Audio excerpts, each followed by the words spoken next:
Bismillahirrahmanirrahim. Assalamualaikum warahmatullahi wabarakatuh. Alhamdulillah alladzi kataba nasra wa ta'yida li ibadihil mukhlisin. Inna nansuru rusulana walladzina amanu fil hayatid dunya wa yawma yaqumul ashhad. Asyhadu an la ilaha illallah wahdahu la syarika lah wa asyhadu anna Muhammadan abduhu wa rasuluh. Allahumma salli wa sallim wa barik ala nabiyyina wa rasulina Muhammad wa ala alihi wa ashabihi alladzina jahadu fillahi haqqa jihadih. Fakataballahum rabbuhum izzad dunya wa sya'adatal uqba yauma la yanfa'u malun wala banunun illa man atallaha biqalbin salim. Alhamdulillah, puji syukur marilah kita panjatkan kehadirat Allah Subhanahu wa taala pada kesempatan waktu fajar yang berbahagia ini. Allah memudahkan langkah kita, bersama-sama kita bisa hadir, bisa memenuhi jamuan istimewa yang disediakan oleh Allah, bisa melaksanakan sholat subuh secara berjamaah. Mudah-mudahan ibadah kita ini diterima oleh Allah Subhanahu wa taala. Dan semoga kita semua yang hadir di majelis ini, hidup kita semua diselamatkan dan dibahagiakan oleh Allah Subhanahu wa taala. Para jamaah rahimakumullah, Allah betul-betul melimpahkan kegembiraan, kebahagiaan untuk hidup dan kehidupan kita semua. Bahkan di Al-Quran, surat ketiga, surat Ali Imran, ayatnya ayat 102. Di situ ditunjukkan bagaimana Allah betul-betul mengantarkan kita semua. Kesempatan kehidupan ini menjadi saat-saat yang penting dan bermakna supaya kita bisa menikmati, merasakan kebahagiaan kehidupan kita. Bahkan tidak hanya di dunia, tapi keberlanjutan kebahagiaan yang sempurna yang disediakan oleh Allah hingga di kehidupan akhirat. Maka di surat Ali Imran ayat 102 itu Allah tunjukkan, ya ayyuhalladzina amanu taqullaha haqqa tuqatih wa la tamutunna illa wa antum muslimun. Pertama yang Allah berikan petunjuk kepada kita di ayat ini, bahwa bagi orang yang beriman, bagi orang yang hidupnya betul-betul yakin kepada Allah, maka Allah berikan kebahagiaan hidup di dunia. Kemudian yang kedua, Allah juga membimbing kepada kita semua bahwa seberapapun besar kenikmatan yang kita rasakan dalam kehidupan kita di dunia ini, sungguh itu bukanlah puncak dari kenikmatan dan kebahagiaan yang disediakan oleh Allah, karena masih ada kenikmatan yang jauh lebih besar, yaitu kenikmatan hidup di akhirat. Yang ketiga, karena itu kita jangan tertipu, kita jangan terjebak, kita jangan terpedaya oleh kenikmatan sesaat dalam kehidupan di dunia.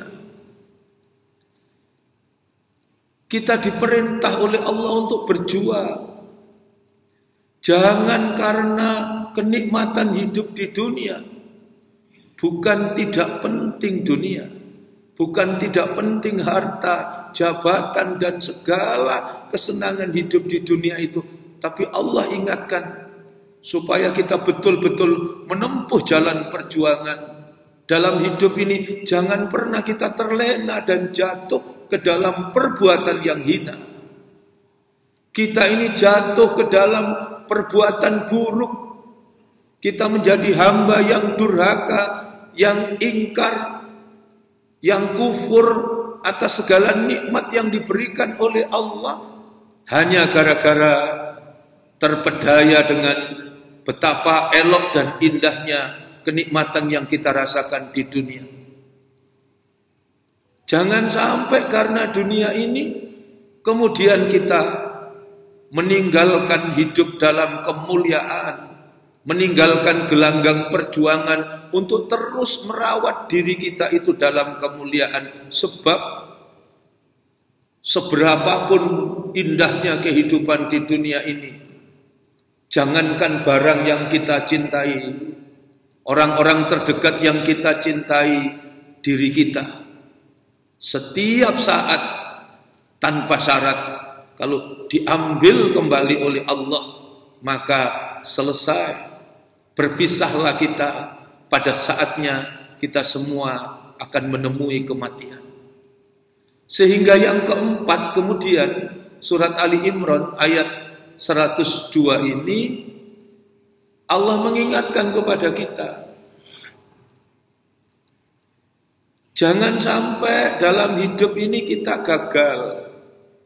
Jangan sampai dalam hidup ini kita merugi. Jangan sampai dalam hidup ini kita tidak beruntung.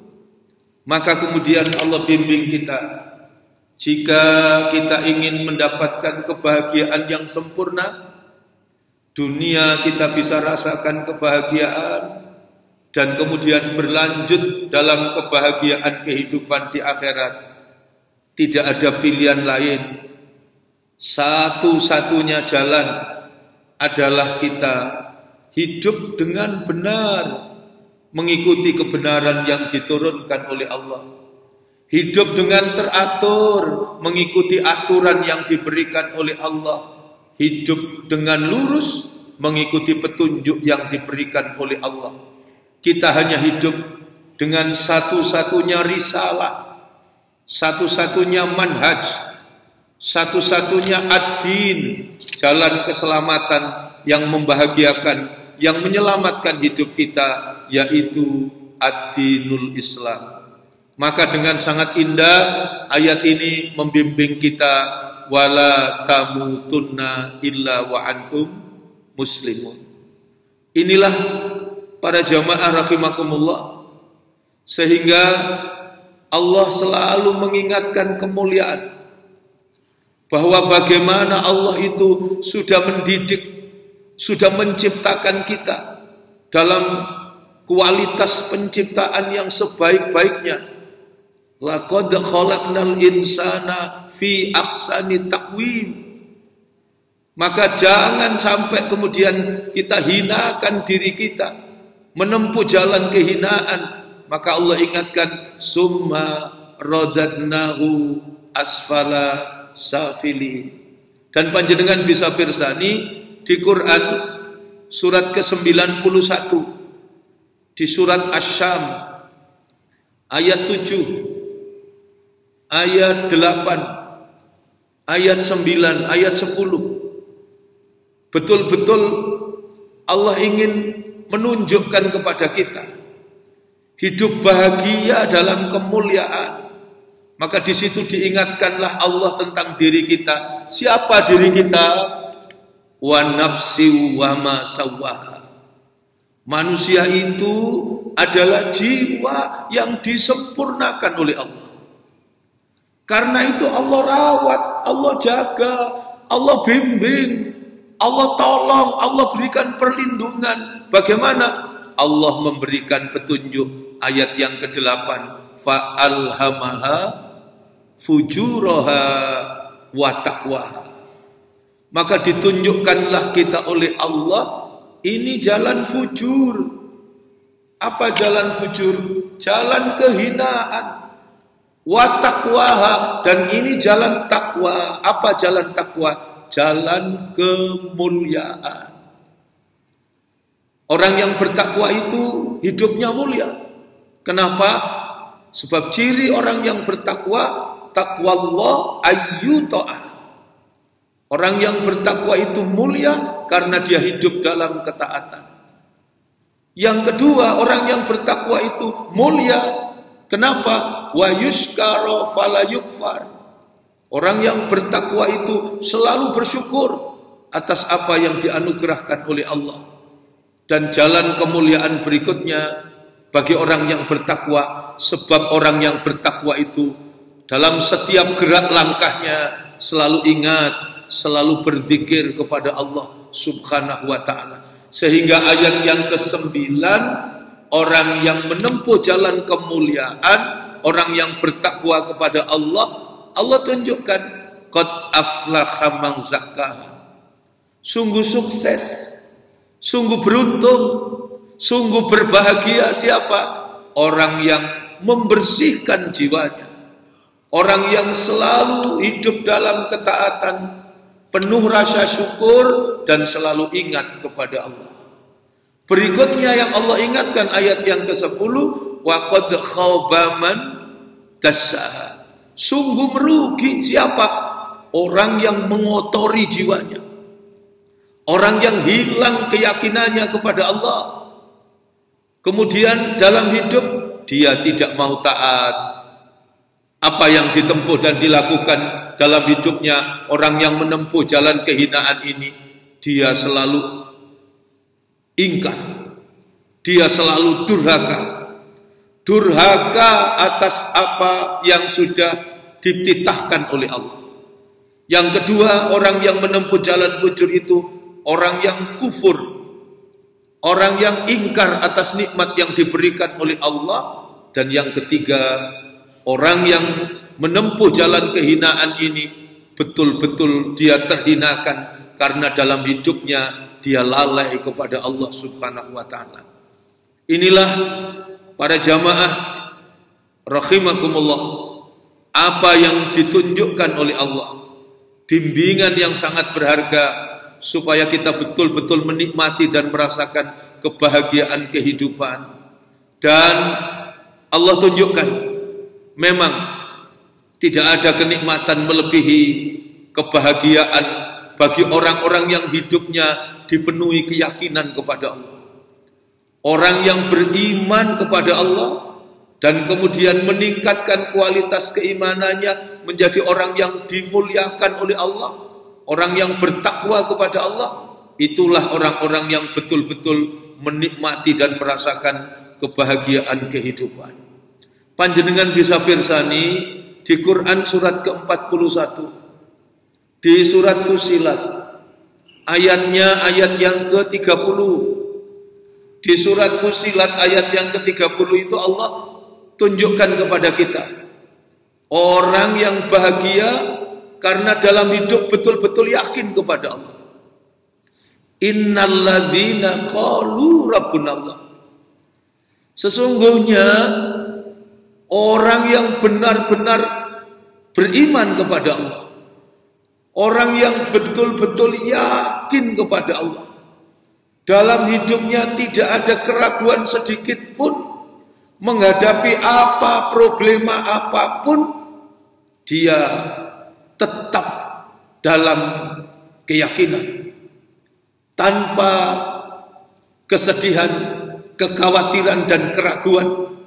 Dia betul-betul menjadi orang yang luar biasa karena bertumpu dan bersandar kepada keyakinannya kepada Allah. Yakin dengan menyatakan Rabbunallah, Tuhan saya adalah Allah. Sumastaqamu, kemudian dia taat, dia tunduk dan patuh, dia berserah diri kepada Allah, memegang teguh, istiqomah terhadap apa yang dia yakini, apa yang dia imani. Maka Allah tolong, Allah jaga, Allah bimbing, Allah berikan perlindungan. Tatanazzalu alaihimul malaika. Allah akan turunkan kepadanya malaikat. Allah akan hadirkan kegembiraan dan kebahagiaan dalam hidupnya dengan dua cara. Bagaimana? Allah takhafu wala takzanu. Pertama, dibahagiakanlah orang yang beriman itu karena diangkat oleh Allah rasa takutnya. Allah takhafu yang pertama. Yang kedua apa? Wala takzanu. Diangkat oleh Allah rasa sedihnya. Orang kalau diangkat Allah rasa takutnya, orang kalau diangkat oleh Allah rasa sedihnya, maka tidak ada suasana lain dalam kehidupannya kecuali kegembiraan dan kebahagiaan. Pertama, orang yang diangkat Allah rasa takutnya itu menjadi orang yang bebas, orang yang merdeka, orang yang tidak dibelenggu, orang yang tidak diperbudak oleh apapun dan siapapun, kecuali hanya menjadi hambanya Allah sehingga hidupnya betul-betul bahagia. Harta tidak membelenggunya, jabatan, kekuasaan, kesenangan dalam kehidupan, rasa cinta kepada dunia tidak membelenggunya, sehingga betul-betul dia menjadi manusia yang diangkat oleh Allah rasa takutnya, sehingga dia bebas dan merdeka hanya menjadi hambanya Allah. Hidupnya menjadi bahagia. Para jamaah rahimakumullah, karena itu hidup di dunia ini bukanlah pembalasan, tapi hidup di dunia ini adalah bagian dari perjuangan. Maka Allah hadirkan dalam bentangan hidup ini adalah segmen demi segmen, episode demi episode, permodelan demi permodelan, yang satu dengan yang lain harus kita isi dengan perjuangan, karena itu ujian yang diberikan oleh Allah. Hidup di dunia ini bukan pembalasan, maka banyaknya harta belum menentukan derajat kemuliaan. Tingginya jabatan tidak menentukan kadar kemuliaan seseorang. Hidup dengan berbagai kesenangan dan kemapanan, dengan segala kenikmatan dunia, belum tentu itu mengantarkan ke dalam kemuliaan. Bukan tidak penting harta, bukan tidak penting dunia, bukan tidak penting jabatan, tapi bukan karena itu semua kemudian menantang dan melanggar hukum dan aturan yang diberikan oleh Allah. Rasa cintanya kepada dunia kemudian menjatuhkan dia ke dalam perbuatan yang ingkar dan durhaka kepada Allah. Betul-betul disadari, orang yang merdeka adalah orang yang mampu menempuh jalan perjuangan, sebab dunia ini adalah lahan untuk kita berjuang. Diujilah kita oleh Allah. Bahkan di Al-Quran itu to the point Allah ingatkan tentang kehidupan. Ketika Allah ingatkan kematian, apa yang diingatkan Allah, Pak? Kullu nafsin dha'iqatul maut.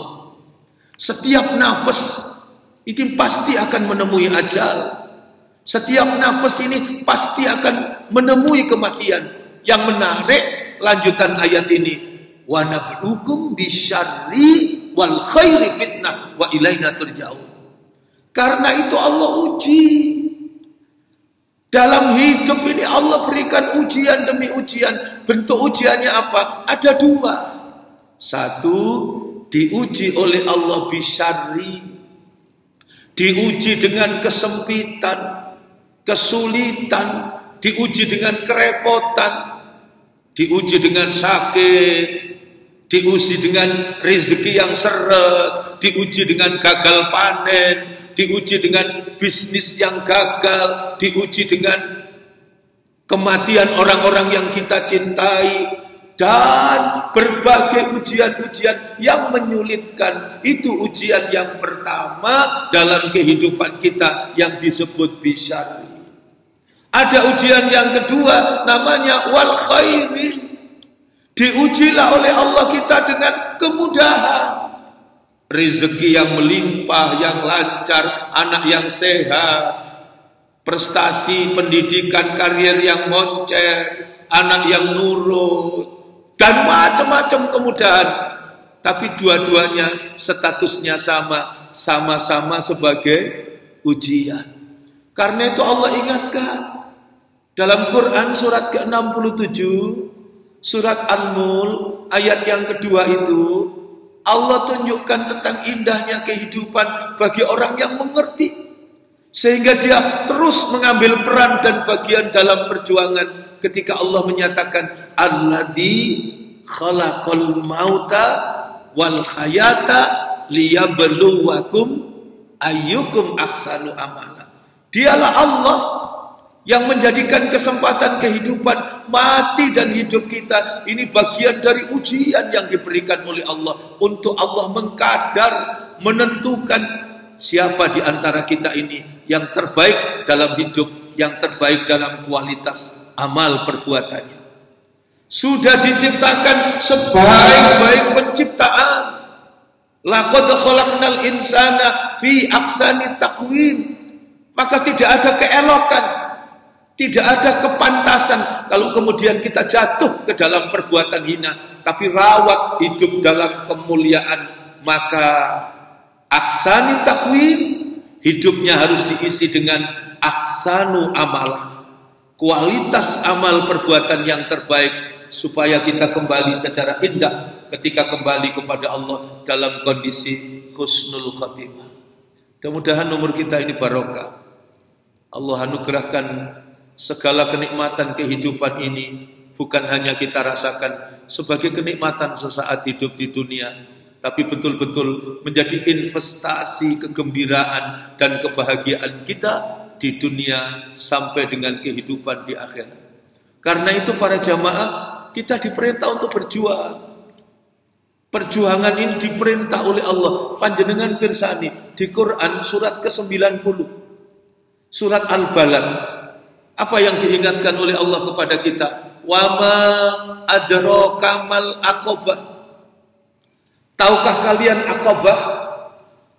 Tahukah kalian jalan perjuangan? Tahukah kalian jalan yang terjal lagi mendaki? Wa ma adraka mal aqabah. Maka ayat berikutnya adalah fakku raqabah. Fakku fi'il amar, perintah dari Allah. Setiap diri diperintah oleh Allah untuk apa? Fakku raqabah. Raqabah itu artinya budak. Memerdekakan diri dari perbudakan. Makna sesungguhnya di balik kata raqabah, budak, itu adalah segala yang menjerat leher, itu namanya raqabah. Kalau harta itu kemudian membelenggu kita, rasa cinta kepada harta menjauhkan kita dari Allah, rasa cinta kepada harta menjadikan kita durhaka kepada Allah, maka itu namanya raqabah. Kalau jabatan, kekuasaan kemudian membelenggu kita, menjerat leher kita, menjadikan kita jauh dari Allah, durhaka kepada Allah, itu namanya raqabah. Maka kita diperintah berjuang untuk memerdekakan diri kita, tidak diperbudak oleh harta, tidak diperbudak oleh jabatan, tidak diperbudak oleh kesenangan dan kekuasaan. Kalau rasa cinta kita kepada istri, kepada anak-anak kita, kemudian menjauhkan dari kebenaran, menjauhkan dari ketaatan, menjauhkan dari rasa cinta kita kepada Allah, maka itu namanya raqabah. Maka Allah ingatkan, wa ma adraka mal aqabah. Tahukah kalian jalan perjuangan, jalan yang sukar lagi mendaki, yang harus kalian tempuh dalam hidup untuk berjuang? Fakku raqabah, merdekakan diri kalian dari perbudakan. Inilah para jamaah rahimakumullah yang ditunjukkan oleh Allah kepada kita. Jika dalam hidup dan kehidupan orang yang betul-betul yakin beriman kepada Allah, maka dia akan menjadi orang yang bahagia, sebab diangkat oleh Allah rasa takutnya. Dan yang kedua, dia menjadi berbahagia. Kenapa? Karena diangkat oleh Allah rasa sedihnya. Allah takhafu wala tahzan Orang yang diangkat oleh Allah rasa sedihnya itu karena tidak ada dalil untuk kita susah dalam hidup. Tidak ada dalil untuk kita gelisah, ragu, was-was. Kenapa? Sebab orang yang betul-betul yakin kepada Allah menyadari apa yang kita terima dari Allah, Pak, tidak ada yang salah. Apa yang kita terima dari Allah, tidak ada yang buruk. Apa yang diterimakan dari Allah untuk kita, tidak ada yang jelek. Semua yang diberikan oleh Allah pasti benar. Semua yang diberikan oleh Allah kepada kita pasti baik. Semua yang diberikan oleh Allah kepada kita pasti indah. Bagi orang yang beriman, maka dia bisa memetik mutiara hikmah dari setiap apapun yang diberikan oleh Allah, sehingga itu menjadi sumber kegembiraan dan kebahagiaan. Itu menjadi kebarokahan. Nah, para jamaah rahimakumullah, jika demikian indah bimbingan dari Allah, bagaimana kita bisa sukses dalam berjuang menempuh kehidupan ini? Maka Allah sudah tunjukkan kepada kita untuk hidup meneguhkan keyakinan kepada Allah. Dan yang kedua tadi apa? Memilih hidup dengan jalan kemuliaan. Dengan itulah kemudian Allah hadirkan kemenangan dalam hidup kita. Kita mampu membebaskan diri dari segala belenggu kehidupan dunia, sehingga rasa cinta kita kepada dunia tidak menggelincirkan kita ke dalam kehinaan, tapi mengantarkan menuju ke dalam kemuliaan. Sukses dalam meraih kehidupan dan kebahagiaan karena hidup dalam kemuliaan.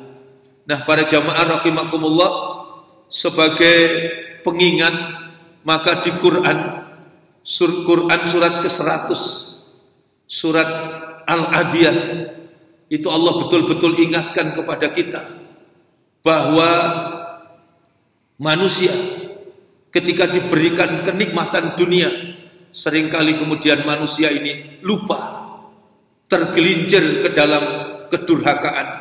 Dan itu kemudian Allah ingatkan, kata kuncinya memang durhaka kepada Allah, karena yang dianggap penting dan berharga itu hanya sekedar dunia. Wal adiyati dhabha fal muriyati qadha fal mughirati subha fa asadna bihi naq'a fa wasatna bihi jam'a innal insana li rabbih lakanu fa innahu ala dzalika lasyahid fa innahu li hubbil khairi lasyadid. Allah sudah tunjukkan kepada kita betapa sihir tipu daya kenikmatan dunia menjadikan kita ingkar dan durhaka kepada Allah. Sampai di situ digambarkan tentang kemewahan. Wal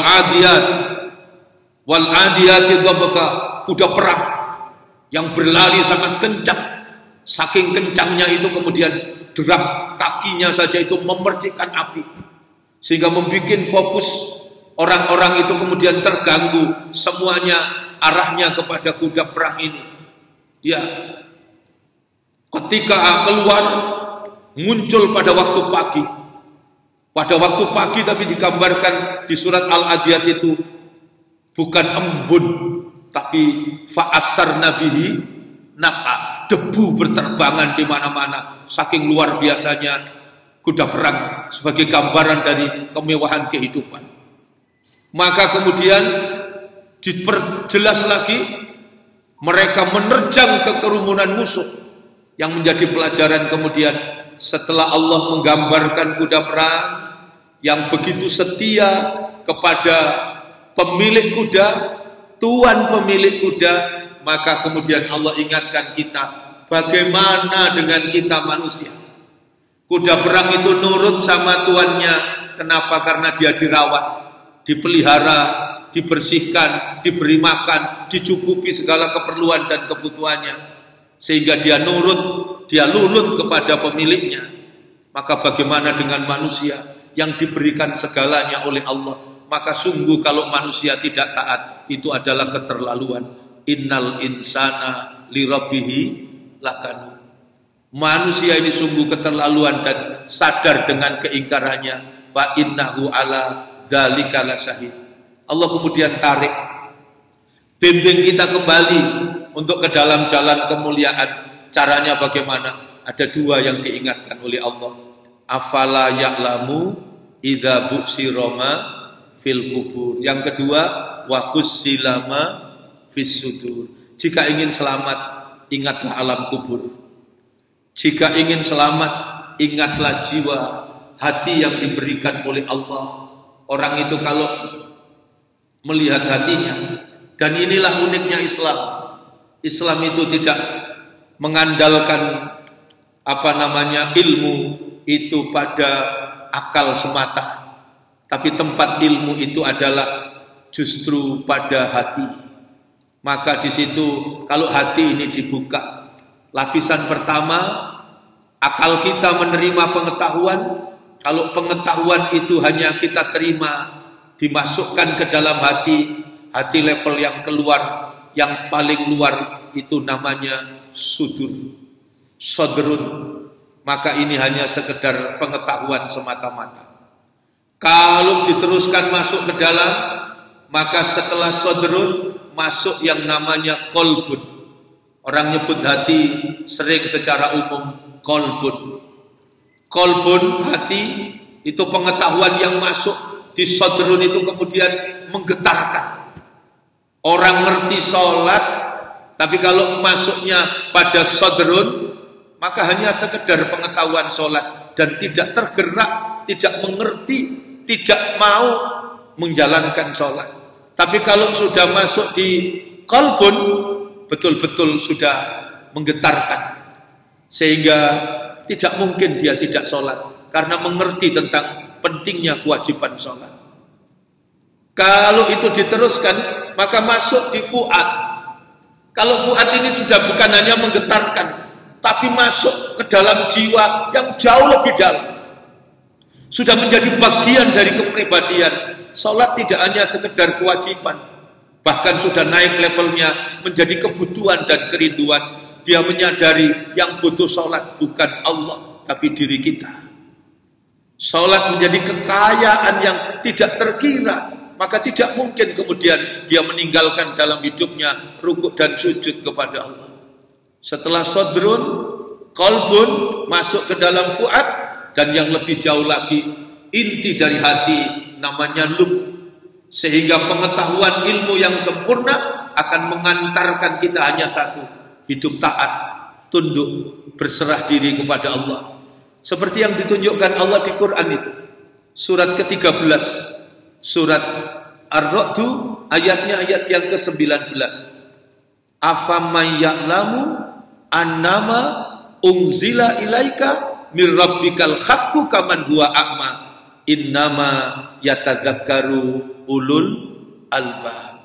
Inilah bentuk jamak dari lub, orang yang memiliki ilmu yang sempurna sehingga tidak ada pilihan lain kecuali kemuliaan dalam ketaatan kepada Allah Subhanahu wa taala.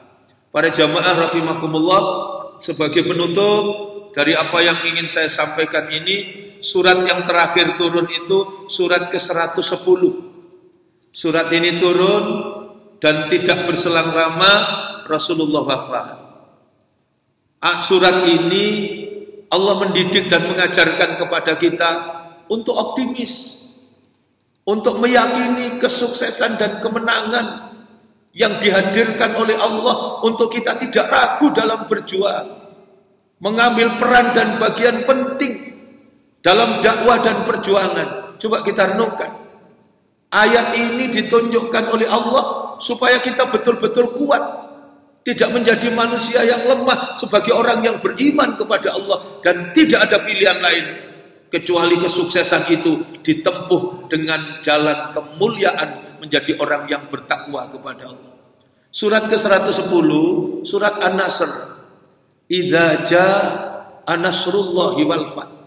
Apabila telah datang pertolongan Allah dan kemenangan. Menariknya, surat ini diawali dengan kata idza. Idza itu apabila yang pasti terjadi. Beda kalau di Quran menggunakan kata lau. Lau anzalna hadzal Quran. Kalau kata lau itu apabila yang belum terjadi dan tidak akan terjadi. Nah, lebih luar biasa lagi di surat An-Nasr itu dirangkai dengan kata ja'a. Ja'a itu bukan kedatangan yang biasa, tapi kedatangan yang luar biasa. Apa kedatangan yang luar biasa? Nasrullah. Nasrullah itu pertolongan Allah. Dan di Quran, pertolongan Allah itu ada dua. Disebut dengan kata Nasrullah, yang lain disebut dengan kata Nasrum minallah. Apa bedanya Nasrullah dengan Nasrum minallah? Kalau Nasrullah, pertolongan yang langsung diberikan oleh Allah tanpa campur tangan manusia. Taati Allah, tunduk dan patuh kepada Allah, di dalamnya ada fasilitas pertolongan dan pembelaan dari Allah. Bagaimana dengan mudah Rasul ketika berpayah-payah berjuang, orang-orang Quraisy frustasi ketika sudah ditekan, diintimidasi, disiksa. Mereka semua hijrah dari kota Mekah ke kota Madinah sebelum ada perintah Nabi hijrah. Hijrah itu kematian, belum sampai di luar kota, di perbatasan sudah dibantai. Sampai kemudian kesimpulan, ini tidak bisa dibiarkan. Mereka tetap solid, mereka tetap kuat, mereka tetap tangguh. Maka jalan satu-satunya pendakwanya yang harus dihabisi, Nabi yang dibunuh. Ring 1, ring 2, ring 3 dipersiapkan, rumah Nabi dikepung. Secara matematis sulit Nabi bisa keluar dari rumahnya, tapi tidak menurut Allah. Dengan cara yang mudah Rasul bisa keluar rumah hingga bisa melanjutkan perjalanan hijrahnya. Yang kedua yang menarik, ketika di Gua Sur, Rasul masuk gua ditemani Abu Bakar.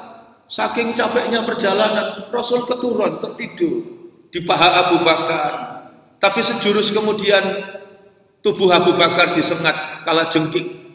Rasa sakitnya itu dia tahan supaya Rasul tidak terbangun. Tapi tiba-tiba apa yang terjadi di depan gua? Sudah ribut. Orang-orang kuda sudah di depan gua. Sehingga kemudian Rasul terbangun. Ada apa Abu Bakar?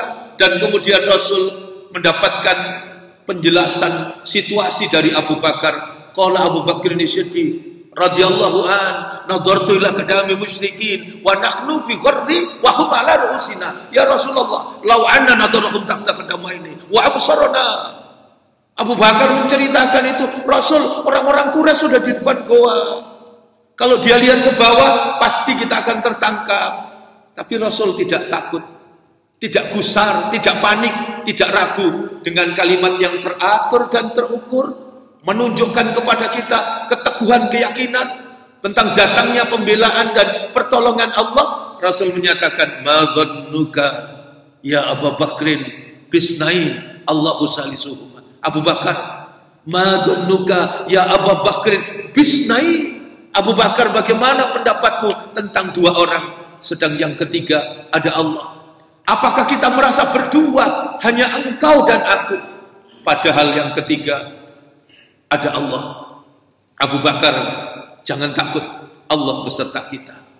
Taati Allah, tunduk dan patuh kepada Allah, maka di dalamnya ada fasilitas dan pertolongan dari Allah. Yang kedua, nasrum minallah. Pertolongan Allah itu diberikan ketika kita berjuang. Mengambil peran, Allah kasih ruang kepada kita.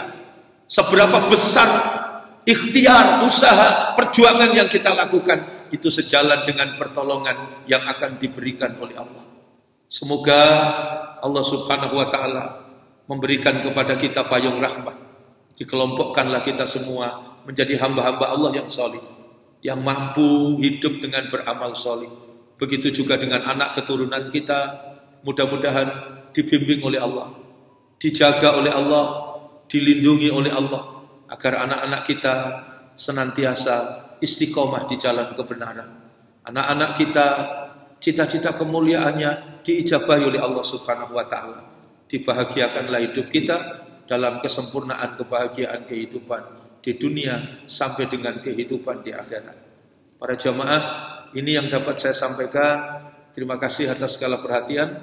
Mohon maaf atas segala kekurangan. Doa Sayyidul Istighfar dan mohon kepada Allah agar diberikan kegembiraan dan kebahagiaan sempurna untuk hidup dan kehidupan kita. A'udzubillahi minasyaitonirrajim. Bismillahirrahmanirrahim. Allahumma salli wa sallim wa barik ala nabiyyina wa rasulina Muhammad walhamdulillahi rabbil alamin. Allahumma anta rabbi la ilaha illa anta khalaqtani wa ana abduka wa ana ala ahdika wa wa'dika mastata'tu a'udzubika min syarri ma sana'tu abu'u laka bi ni'matika alayya wa abu'u bi dzambi faghfirli fa innahu la yaghfirudz dzunuba illa anta rabbana zalamna anfusana fa illam taghfir lana wa tarhamna lanakunanna minal khasirin. Rabbi ja'alni muqimas shalah wa min dzurriyyati rabbana wa taqabbal du'a. Rabbana atina fid dunya hasanah wa fil akhirati hasanah wa qina adzabannar walhamdulillahi rabbil alamin. Subhanakallahumma wa bihamdika asyhadu an la ilaha illa anta astaghfiruka wa atubu ilaik. Assalamualaikum warahmatullahi wabarakatuh.